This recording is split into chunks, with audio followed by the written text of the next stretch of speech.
Hello tout le monde, ici le prof Marvel. Dans ma dernière vidéo, nous avons parlé du troisième comics du MCU et aujourd'hui nous parlerons de la connexion entre le MCU et le Sonyverse. Ah, la connexion entre le MCU et le reste du monde.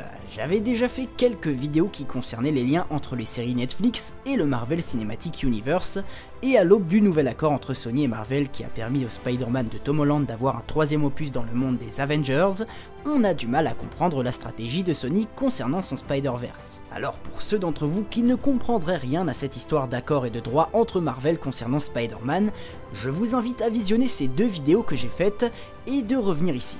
Si vous avez la flemme, je vais synthétiser grossièrement.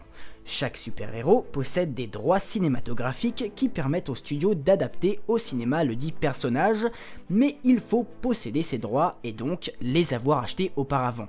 Les droits de Spider-Man ont appartenu et appartiennent encore à Sony, ce qui veut dire que le studio peut se permettre de créer des films sur lui et de manière plus large sur des personnages rattachés à la licence Spider-Man comme Venom, Morbius, les Sinister Six, etc. Cependant, en 2015, suite à l'échec du second opus de la saga Amazing Spider-Man par Mark Webb, Sony et Marvel ont annoncé un partenariat impliquant un reboot du personnage et l'intégration de ce dernier dans le Marvel Cinematic Universe. C'est grâce à cet accord que Tom Holland est devenu l'interprète actuel du héros et que nous avons pu avoir deux opus qui font clairement partie du monde des Avengers. Seulement, il y a un hic. Bien que Spidey soit un personnage du MCU, ses droits ont toujours appartenu à Sony et c'est pour cette raison que Sony a déclaré vouloir créer son propre Spider-Verse. Notre nouveau Spider-Man avait alors déjà fait sa première apparition dans Captain America Civil War et s'imposait dans les salles de cinéma dans son premier opus Spider-Man Homecoming. A l'époque, Amy Pascal, une des principales décisionnaires de chez Sony, avait alors annoncé durant une interview que le Sonyverse serait bien connecté au MCU. Tout le monde se souvient alors de la tête de Kevin Feige, l'homme à la tête de Marvel Studios et du MCU, qui accompagnait Pascal à ce moment et qui avait tiqué sur les propos de cette dernière de manière très visible, à tel point que c'était devenu un des mèmes du moment. Plus tard, notre homme à la casquette avait tenu à rectifier les propos de Pascal en disant que pour l'instant, seul Spidey faisait partie du MCU et que la suite de Homecoming était déjà en route. Pascal était ensuite revenu sur ses propos en disant que nous ne verrions pas les personnages du Sonyverse dans le MCU, mais qu'ils étaient tous dans la même réalité, des propos cette fois validés par Kevin Feige. Donc là, c'est un peu la douche froide et la situation est floue. Ça veut dire que les deux univers ne formeraient qu'un, vu qu'ils sont dans la même réalité, mais qu'on ne verrait jamais de crossover car on ne verrait pas les personnages du Sonyverse dans le MCU. Donc en gros, tout serait connecté sans être connecté. Eh bien, c'est ce qui a l'air de se confirmer aujourd'hui, mais il faut aller plus loin que ça. Spider-Man a continué son chemin dans le MCU et alors que nous arrivions au point culminant de la saga avec Avengers Infinity War, où les héros devaient affronter leur plus grand ennemi, le premier film du Sonyverse se concrétisait et sortait en salle 6 mois seulement après Infinity War, et il ne s'agissait ni plus ni moins que de Venom. Dans ce film, pas une seule trace ou mention de Spider-Man, et de manière plus globale, il n'y a aucune connexion avec le MCU, pas même une référence. Cependant, on peut prendre en compte les propos d'Amy Pascal qui disait que les deux univers se déroulaient dans la même réalité.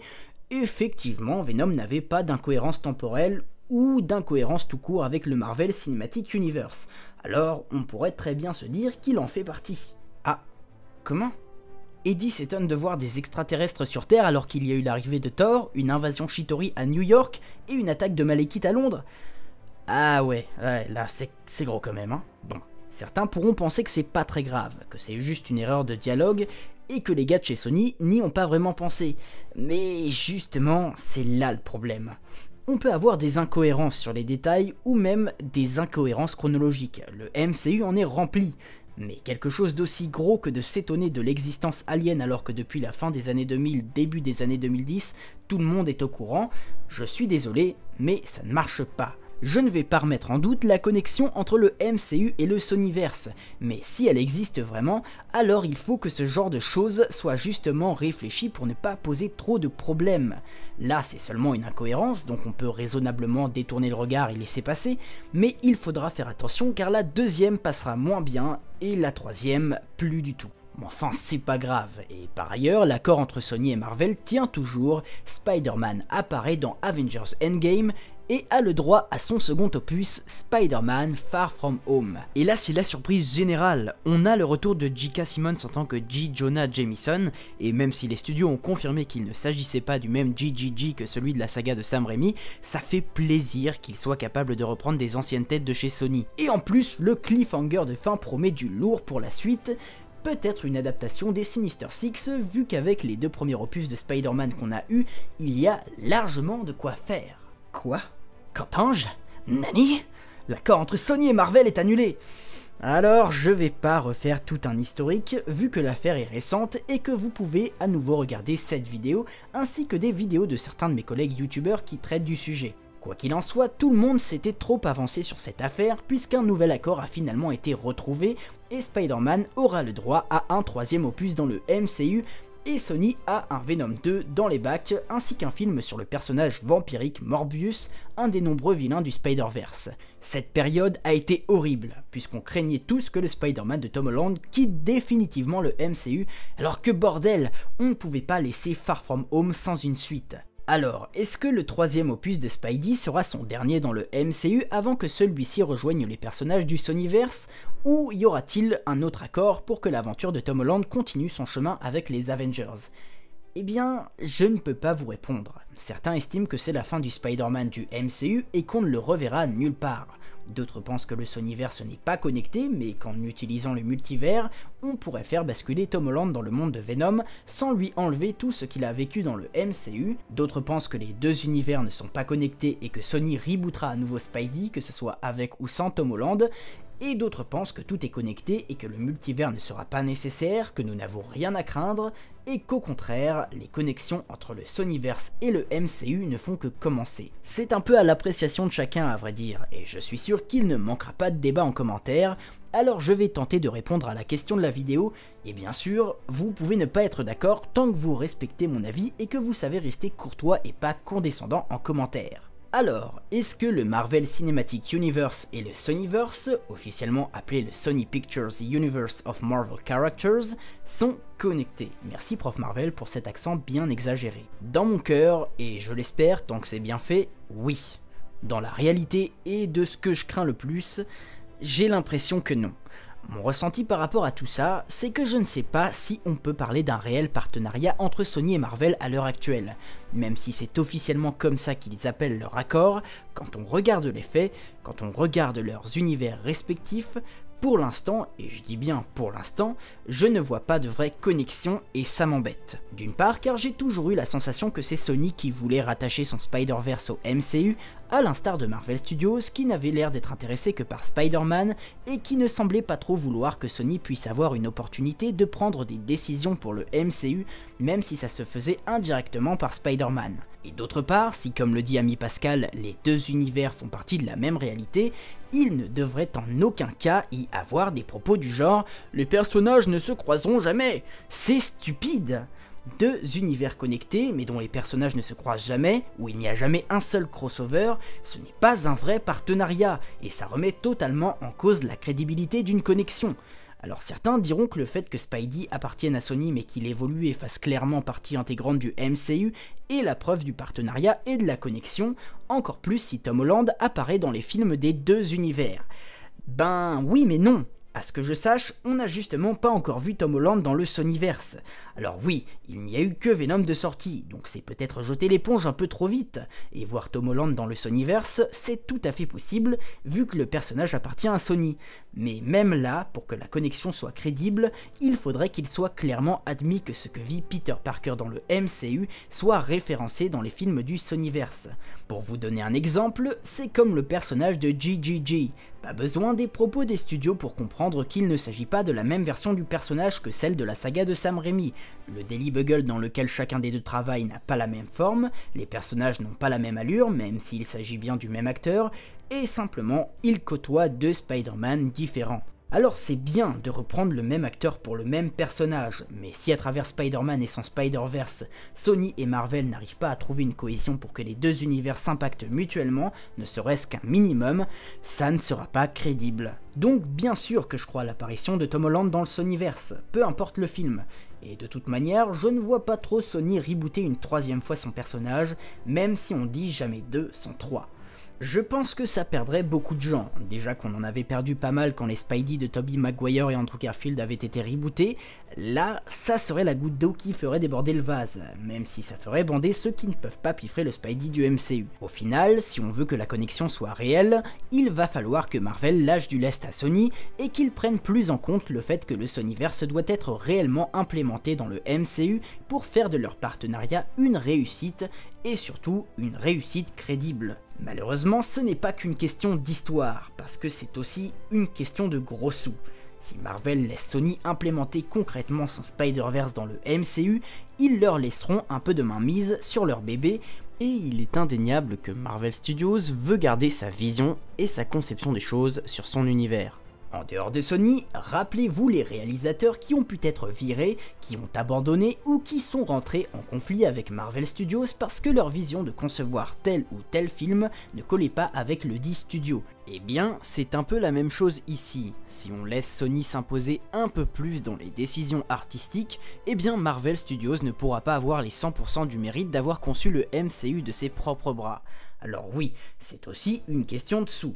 Pas que de mérite, et on imagine bien que Disney doit avoir son mot à dire, mais un problème se pose aussi à l'inverse. Si Marvel et Disney ne sont pas capables de faire des gestes à Sony, ce dernier pourrait bien décider de reprendre Spider-Man définitivement du MCU, et tant pis pour eux si ça vient foutre un gros bordel dans leur histoire. Alors même si officiellement chacun des studios a déclaré vouloir faire plaisir avant tout aux fans et que l'accord devait être gagnant-gagnant pour tout le monde, eh bien cet accord est extrêmement compliqué et la question de la connexion entre le Sonyverse et le MCU ne peut être qu'une question de scénario et de cohérence entre les films. C'est essentiellement pour cet aspect que j'ai peur que la connexion entre le Sonyverse et le MCU ne soit pas ou peu poussée, mais je n'ai pas envie d'avoir une vision où les producteurs sont tous véreux et ne pensent qu'à la tunasse. Bien sûr que l'aspect financier de ces univers est sûrement un des enjeux majeurs pour chaque studio, mais j'ai aussi envie de croire que certaines personnes, comme Kevin Feige pour ne citer que lui, sont réellement partisans de cette idée de faire plaisir aux fans,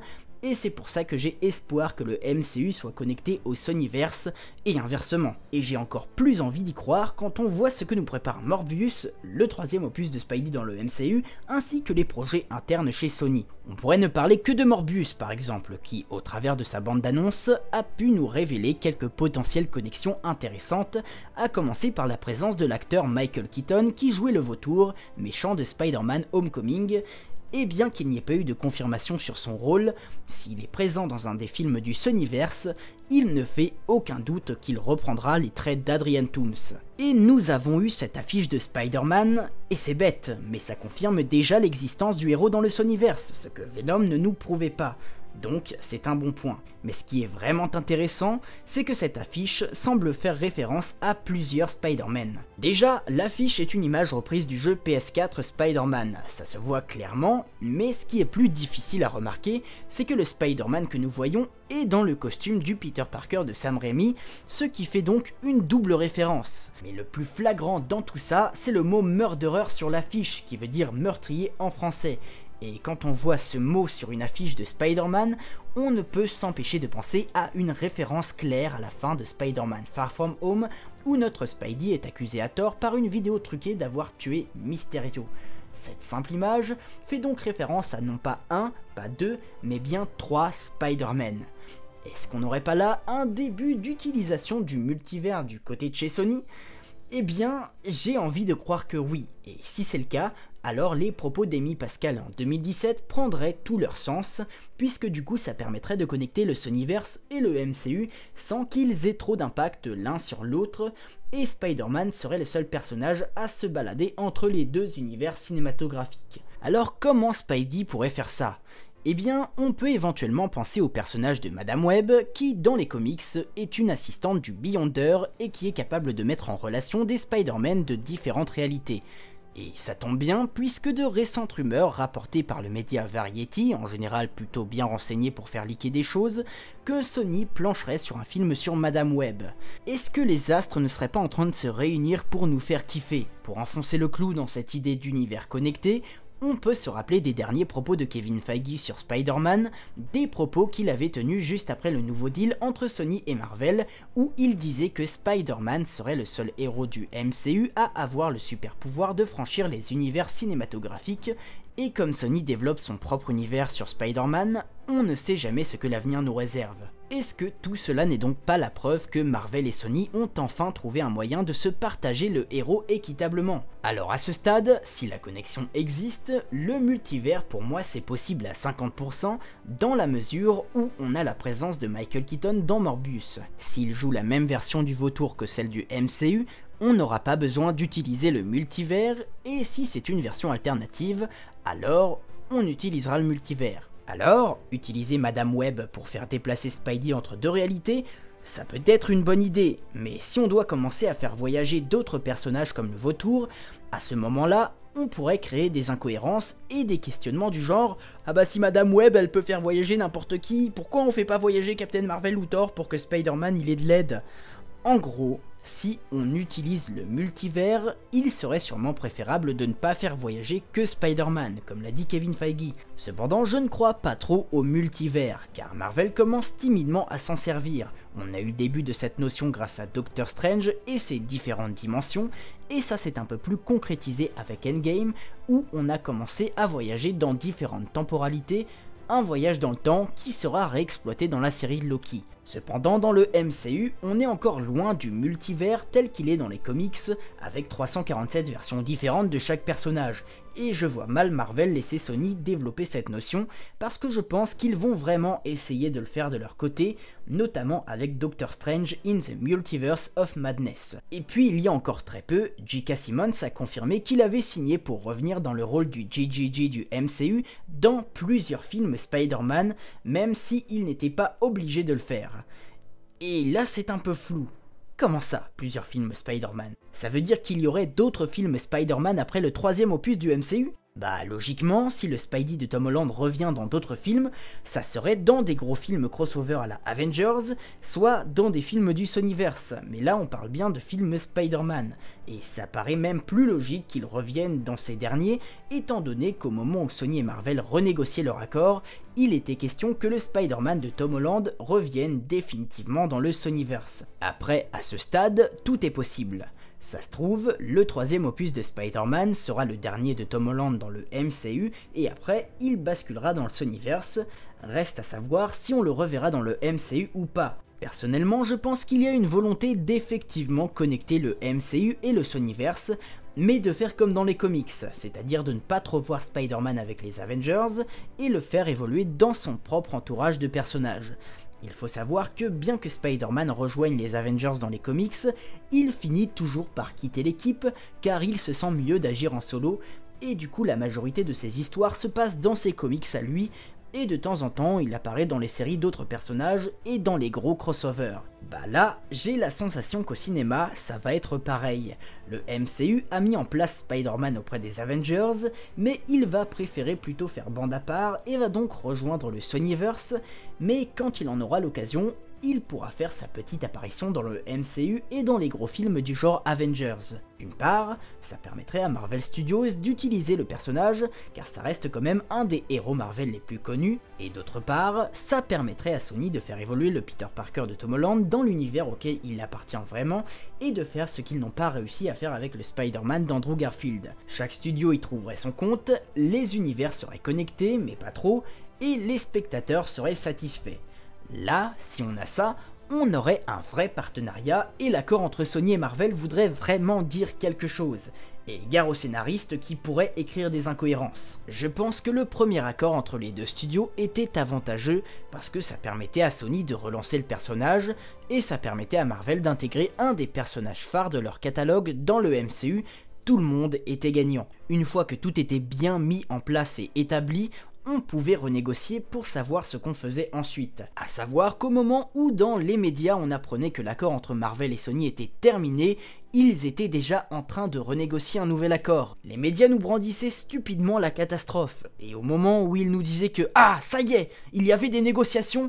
eh bien c'était sûrement acquis d'avance que les deux studios avaient déjà retrouvé un arrangement. Au final, il y a de bons espoirs. Après, j'ai toujours peur qu'il y ait une brouille entre Marvel, Disney et Sony par rapport à une histoire d'argent ou de droit du personnage, mais je pense qu'ils savent aussi très bien que les gens sont aux aguets et qu'il ne faut pas les décevoir, parce que plus les gens auront ce qu'ils veulent, et mieux ils pourront capitaliser dessus. Perso, les histoires de gros sous, c'est pas ce qui m'intéresse vraiment. Moi, ce que j'aimerais, c'est que leur partenariat soit concret et qu'il ne soit pas décrédibilisé par des incohérences scénaristiques.